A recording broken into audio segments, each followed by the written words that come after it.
আসসালামু আলাইকুম, সবাই কেমন আছেন? আশা করি ভালো আছেন। আজকে তৈরি করব আলু দিয়ে পেঁয়াজু। কীভাবে খুব সহজে আলু দিয়ে পেঁয়াজু তৈরি করে এটাই দেখেন। দুইটা আলু দিয়ে মাত্র দুইটা আলু লয়ে নিলাম, খোসা ছাড়িয়ে। এটা এখন পলে নেব খুব ভালোভাবে। এই যে ওইটাতে চিকন করে নিয়ে নেব।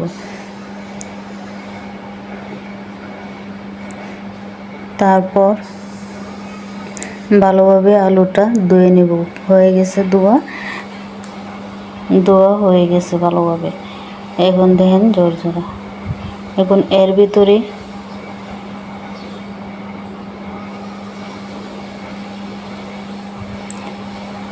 ভিতরে দিয়ে দেব হলুদের গুঁড়া, লবণ, কর্নফ্লাওয়ার দিয়ে দিলাম 2 চামচের মতন। তারপর লবণ আর দিয়ে দিলাম ধনিয়ার গুঁড়া, মরিচের গুঁড়া,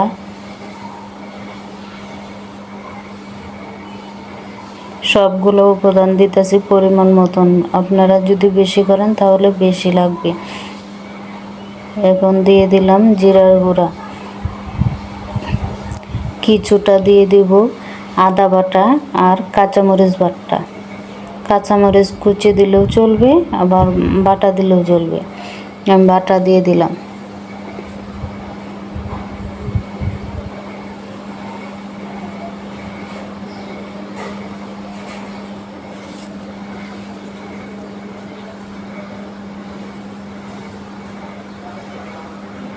এখন এটি সব কিছু মাখিয়ে নেব।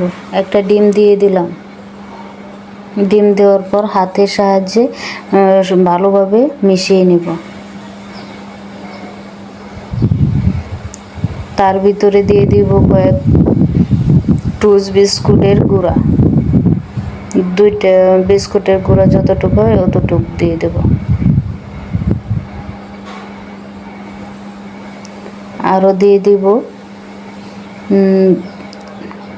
হ্যাঁ দেখছেন কি কতটুকু বিস্কুটের গুঁড়া দিলাম, ঠিক এই পরিমাণে বিস্কুটের গুঁড়া দিয়ে দেবেন।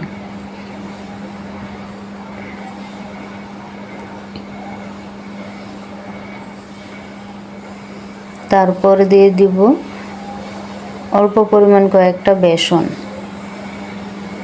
অল্প করে বেসন দেব। দেখছেন কতটুকু দিছি, ঠিক অতটুকু বেসন দিয়ে দিলাম। তারপর ভালোভাবে মাখিয়ে নেব। মাখানো শেষ হলে একটা তাওয়া বসিয়ে দেব। তাওয়া বসিয়ে দেওয়ার পেঁয়াজ কুচি দিতে মনে নাই, পরে পেঁয়াজ কুচিটাও দিয়ে দিয়েছিলাম।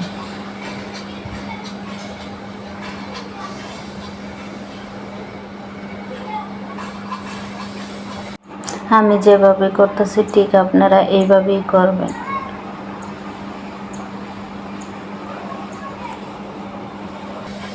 একটা তাওয়া বসায় দেব। তাওয়া বসানো হয়ে গেলে তেল দিয়ে দেব। তেলটা গরম হলে পেঁয়াজুর আকারে দিয়ে দিব তাওয়ার ভিতরে। তারপর ভালোভাবে ভাজে নিব। আমার ভিডিও যদি ভালো লাগে তাহলে সবাই সাপোর্ট করবেন, ভালো থাকবেন। আর আমার